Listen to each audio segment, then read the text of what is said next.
Linear thinking is a way of seeing the world as if everything moves in a straight line. It assumes that every event happens in sequence. This cause will lead to that effect. Step A will bring us to step B, then C, then D, and finally, the destination. It sounds logical, it looks efficient, it's easy to teach and easy to manage, and that is why it has become the default mode of thought in modern society. Schools teach it, businesses run on it. Technology depends on it. Even in daily life, most people rely on it without ever questioning it. The danger lies right there. People don't realize that they are thinking like machines. They believe they are in control of their thoughts, while in reality, they are simply following a pre-programmed track. For example, when someone faces a challenge, their first question is, how do I overcome this? That is linear thinking. If there is a problem, there must be a solution. If there is failure, then we need a new strategy. If there is pain, then we must find the cause and eliminate it. All of this sounds reasonable. And yet it is precisely this sense of reasonableness that becomes a hidden maze, trapping the mind in endless loops of cause and effect. The trap of linear thinking is that it creates an illusion that everything can be analyzed, measured, controlled, and optimized. But life is not a math problem. Not every feeling has a reason. Not every action leads to a predictable result. Not every question demands an answer. Linear thinking cannot see the whole picture. It only sees fragments. It cannot touch the irrational, the random, or the mysterious.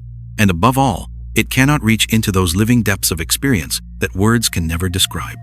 A person who lives entirely by linear thinking becomes rigid, judgmental, unable to truly listen, and unable to feel beauty.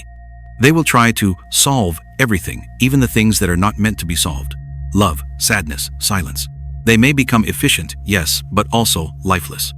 Worse, linear thinking convinces people that truth lies somewhere in the future. That if you follow the right steps, the right process, one day you will arrive at a final destination called happiness, success, or even enlightenment. But life does not unfold in that sequence.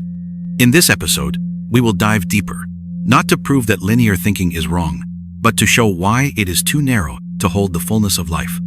Few people notice that what we call learning how to think is actually just learning how to fit into a pre-made mold. From childhood, we are trained. If you do action A, you will get reward B. If you make mistake C, you will receive punishment D. Cause and effect, repeated again and again, shapes our mental habits. This pattern is everywhere, in classrooms, in grades, in the way adults respond to children. But almost no one teaches us that a single action can lead to many different outcomes, or perhaps to none at all. No one tells us that life contains blind spots that thought cannot calculate, and no one encourages us to see that some things don't need to be figured out, they only need to be experienced. Education is built on linear design. One math problem has one correct answer. One essay has a fixed structure: introduction, body, conclusion. One test has a clear grading scale. Even creativity is boxed into rubrics and scoring sheets. Everything must follow a process. Step 1, Step 2, Step 3. Do all the steps correctly, and you will earn a high score. Thinking itself is packaged into a tool for achievement, and little by little, we forget that thinking was once alive, a spontaneous, flowing, unpredictable current that could never be repeated. It is not just education. Media, social networks, and modern culture all reinforce this programming. Every day, we are fed formulas. 3 steps to success.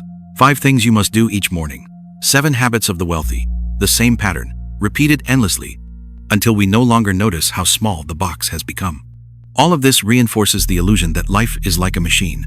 If you put in the right input, you will always get the right output. But real life doesn't work that way.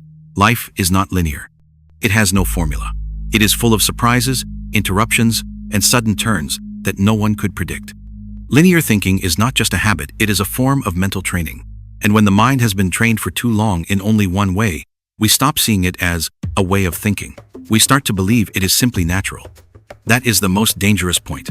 When we no longer realize we have been conditioned, we lose the ability to choose.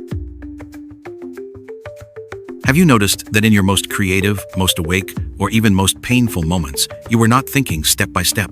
When you truly love someone, you don't analyze your emotions in order to love. When you lose something precious, you don't construct logical arguments in order to feel grief. Real feelings, real understanding, and real beauty almost never follow a sequence of steps. Yet because our conditioning runs so deep, even in love, we want to manage the relationship, set goals, create expectations, adjust strategies. The issue is not education, media, or society alone. The issue is that the mind has been conditioned to the point where it doesn't even know it has been conditioned.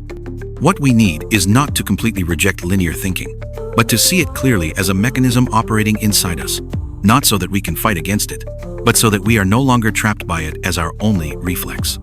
The moment we recognize that our thinking is a system, not our essence, we create space to live, to feel, and to listen to something that exists beyond all logic. When linear thinking becomes the dominant operating mode of the mind, it doesn't just limit creativity or perception, it turns us into machines, endlessly scanning for results. The mind no longer lives with the present. It constantly checks the horizon. Am I on the right path? Am I making progress? Am I closer to my goal? Every experience is judged through the lens of, what am I getting from this? Where will this take me? This way of living looks active, but in truth it is completely passive, because every action is conditioned by an imagined result that lies ahead. We don't speak simply to speak, we speak to be recognized. We don't study because we love learning, we study for what we might get after we finish. We don't meditate just to be present, we meditate hoping that in a few years we will attain something. Life becomes a chain of conditioned reactions, not true living, but endless chasing. In that state, the mind is like a metal detector, scanning continuously, and only paying attention when it detects something valuable. Simple moments, a soft breeze, an anonymous glance, a silence between two breaths are ignored, because they do not lead anywhere. They are useless. And so, we lose the ability to live fully in each moment. Even worse, when the mind becomes obsessed with results, it begins to manipulate reality. It no longer allows things to be as they are, it constantly tweaks, optimizes, and forces.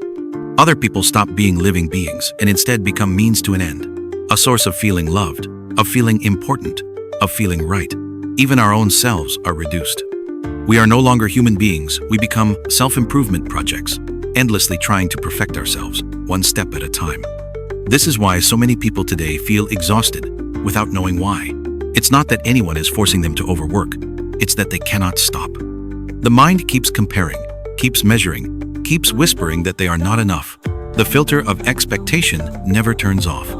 Even when we try to rest, the mind quietly asks, is this kind of rest really good for my health? Am I wasting my time? Even moments of doing nothing are pulled into the net of analysis. And so, life is drained from the inside, not because of material lack, but because every single moment is judged, examined, categorized. Nothing is allowed to simply be. Everything must become something. A conversation must lead to intimacy. A lesson must lead to progress. A kind act must lead to the feeling of being a good person. All of it is trapped inside the endless scanning of that mental detector. Love, in its true nature, is a vast space where emotions and life intertwine freely, without reason, without sequence. But when linear thinking enters love, it begins to distort that pure connection between human beings. Love becomes a kind of conditional emotional transaction. People no longer love in order to live, they live in order to be loved. From a very young age, many of us learn a simple rule. If I behave, I will be loved. If I do the right thing, I will be recognized. And so a model is formed. Love becomes tied to performance. We start to believe that if we are kind enough, attentive enough, patient enough, forgiving enough, then we will be loved the way we hope to be loved. But life doesn't work like a formula. And human beings are not equations waiting for inputs and outputs. This is why, when we give everything our sincerity, our efforts, our sacrifices, and the other person does not respond as we expect, the disappointment cuts deeper than just an emotion. It is a collapse of an entire system of thought. It strikes at a core belief. I did everything right, so why am I still not receiving what I deserve? What we feel is not only sadness, it is confusion. The logic inside the mind breaks apart. Linear thinking turns love into a game with rules. Whoever loves more is the loser. Whoever takes the initiative is seen as weaker. Even genuine feelings are trimmed and reshaped to fit an efficient strategy of love. And slowly, we stop living truthfully in our relationships. Instead, we are constantly adjusting our behavior to produce the response we want. Love, instead of being a living space where two souls can freely be present, becomes a stage-directed, rehearsed, managed. It lacks sincerity. It lacks breath. Even when we love someone, we unconsciously begin to evaluate, is this person worth investing in? Will this relationship go somewhere? Is it worth continuing to sacrifice? All of these questions belong to linear thinking. It needs to know the outcome before it allows itself to commit. But love can never be something that goes somewhere. Love has no destination. It can only be lived fully in the present moment, or else it ceases to be love. The deepest pain in love does not come from rejection itself. It comes from the sense that we did everything right and still did not receive what we thought we deserved. And when linear thinking is wounded, it does not know how to heal. It only knows how to repeat the same pattern again in the next relationship. So people try to adjust. They analyze their mistakes, change their behavior, choose a better match. But the root does not change. They still love in order to achieve a result. Only when this is seen clearly does transformation begin. Only then do we stop trying to be loved and start learning how to simply be present in love without needing a reason. Love no longer feels like a prize for doing things right, but returns to its true nature, a flow that requires no control. In that space, no one owns anyone. No one owes anyone anything. No one has to perform correctly in order to receive. And this pattern doesn't appear only in love. Even in creativity, the place we often imagine as the most free linear thinking still manipulates the way we create. In every field, from art and science to personal life, human beings long for creativity. We want to discover new ideas, to bring forth something never seen before, to live a life that doesn't repeat itself. And yet, paradoxically, most people today try to be creative by relying on linear thinking. They want a method for effective creativity. They want 5 steps to break through ideas or the daily habits of highly creative people. But in doing so, they fall straight into the trap. Creativity cannot be born inside a framework. Its very essence is movement outside of the straight line. It doesn't follow time. It doesn't repeat a process. It doesn't obey logic. The most creative ideas usually arrive suddenly, not in meetings, not when we are straining to think, but while washing dishes, walking outside, lying down to rest, or even in dreams. That's when the mind stops searching, and space opens for something never thought before. Linear thinking, on the other hand, always demands a sequence.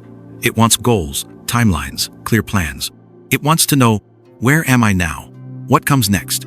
When will I see results? But ideas do not arrive this way. They resist supervision. They don't appear because you force them to. They show up only when the mind is no longer pressured to produce anything.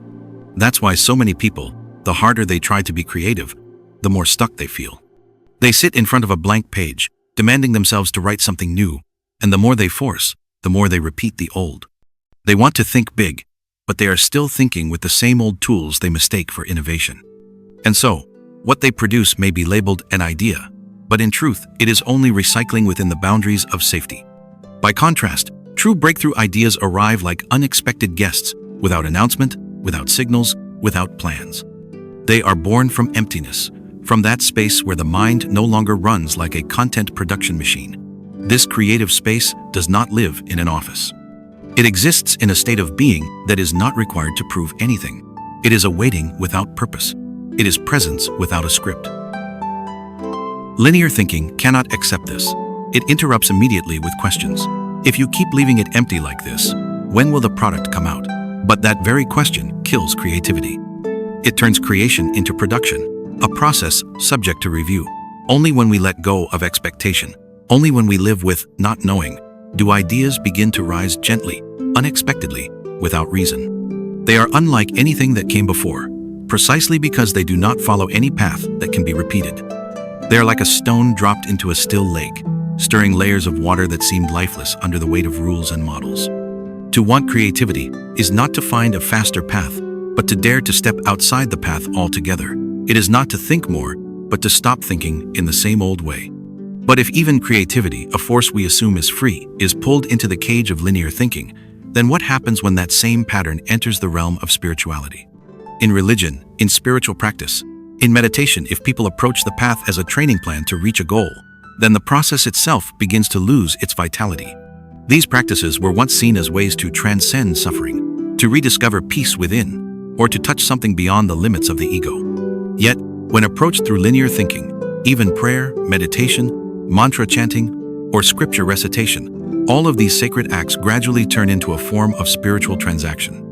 Instead of practicing with openness and no demand, people start calculating. They ask, if I chant this mantra a few hundred times each day, how long until I see results? They meditate 30 minutes each morning, then silently check, have I improved yet? Some people approach the spiritual path the way they would buy an insurance policy.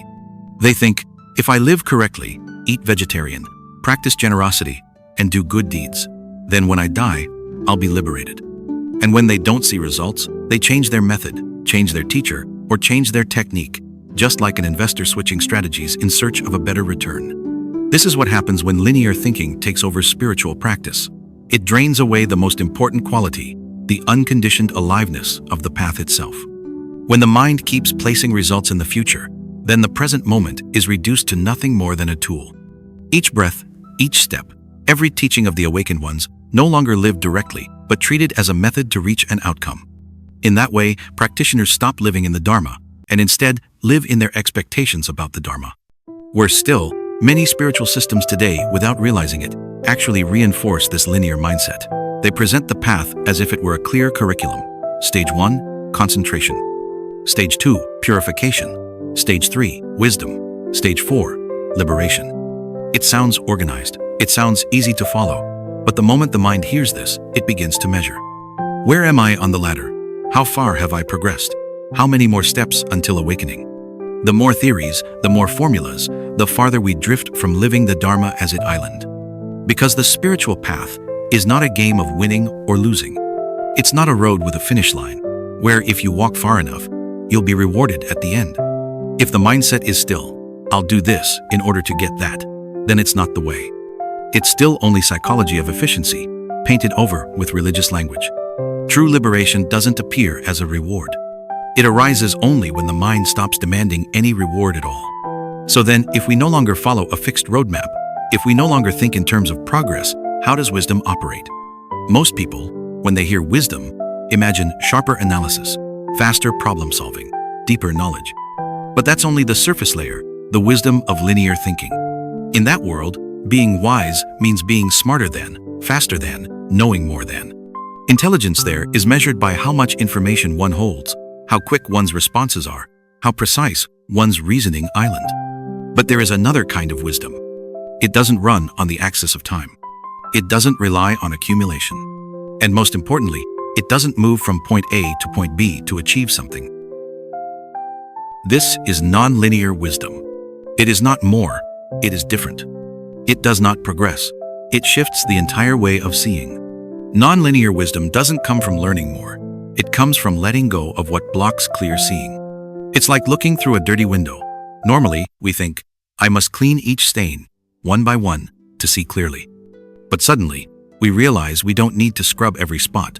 We just need to step away from the glass. Clarity doesn't come from trying harder to look. It comes from not looking through the same old frame anymore. There are moments in life where the more we think, the more tangled we become. The more we analyze, the more direction we lose. And then, suddenly, in a moment when there's no more effort, no more desire to solve anything, clarity arrives. Not clarity in the form of an answer, but clarity in seeing the whole problem dissolve into something other than what we imagined. That is non-linear wisdom. It doesn't deliver a solution. It dissolves the very need for a solution. Linear wisdom works by connecting dots based on available data. Non-linear wisdom doesn't connect anything. It just sees. It doesn't draw a map. It stands outside all maps and realizes that reality was never contained in any map to begin with. Linear minds are excellent at describing, but often cannot live what they describe. They can speak eloquently about profound truths, yet still live as someone endlessly needing control. Meanwhile, those who embody non-linear wisdom may not say much at all, but their very presence carries a quiet stillness that cannot be named. Because they no longer impose models onto life. They simply see things as they are, without needing to fix or rearrange them. And this is the key. Non-linear wisdom does not come from practicing in a linear way. You cannot reach it by simply trying harder, nor can you plan it out as if you will become a little wiser each day. It arrives more like a rupture, a moment when the old way of seeing no longer works, and in the quiet that follows, a new door opens. Not dramatic, not grand, just a completely different way of seeing. Those with non-linear wisdom don't see themselves as better than anyone else. They don't care about becoming special. For them, seeing clearly is already enough. Not seeing some ultimate truth carved in stone, but simply seeing everything exactly as it is, without needing to add any explanation. And because of this, they live lightly. They don't overreact. They don't try to fix others. They don't strain to understand everything. And strangely enough, it is often these very people that others seek out when the world falls into chaos. But even this kind of wisdom can be misunderstood. People start asking, how do I get that way of seeing? How do I enter non-linear wisdom? And once again, the mind that wants to achieve reappears. Linear thinking always needs a starting point, a roadmap, and a destination. It cannot accept a state that goes nowhere. Every action must have a reason. Every step must lead to a result. Every journey must carry a name and a clear objective. And so, in every area of life, human beings carry within them a silent demand to be on their way somewhere, to become someone, to achieve something, to justify why they live as they do. But what few dare to admit is this: the very need to be going somewhere is the root of restlessness. It reduces the present moment to nothing more than a tool. Every breath, every second becomes a stepping stone to another, supposedly better moment. We no longer sit simply to sit. We no longer breathe simply to breathe. We no longer live simply to live. Instead, we live in service to a future that has not yet arrived. And in this way, life dangles in suspension, hanging on a promise not yet fulfilled. People run from one religion to another philosophy, from one system to another method, from healing to self-development, from letting go to overcoming, as if all of these were transfer stations on the way to some ultimate destination called peace, enlightenment, or true success. But if we cannot live peace now, then when? A mind conditioned by the path will always live in postponement. It delays life with intermediate steps. It cannot touch reality right here, because reality does not promise anything. There is no reward for those who are deeply present. There are no medals for those who see that this moment is already enough. There is only a quiet stillness. And for a mind hungry for achievement that feels like too little, to be free from all paths does not mean rejecting growth, nor denying transformation. It means seeing that true transformation begins only when there is no one left who is trying to transform. When the urge to arrive somewhere finally dissolves, for the first time, we can rest right here. Not as an effort, not as a technique, but as a natural way of being. And this is not a final goal. It is not the finish line of a journey. It is simply what has always been here, once every road in the mind has quietly disappeared. Thank you for listening and for walking alongside us. May you and your family be blessed with true well-being.